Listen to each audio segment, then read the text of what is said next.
Todos têm medo. لأن كلهم خايفين. Têm medo de perder o emprego.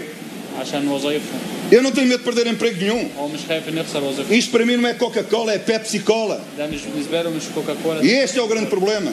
دي المشكلة الكبيرة. هل من المناسب قبل ماتش مهم لما تكسبه تبقى تحت شوط كبير انك توصل انك تقول هذا الكلام حتى لو ده عندك وانت لسه امبارح قايل لاحمد جلال نائب رئيس النادي اعظم رئيس نادي شفته في تاريخي مرتضى منصور ورحمه امي الغاليه يا ناس اللي يخليك تندم على اليوم اللي اتولدت فيه.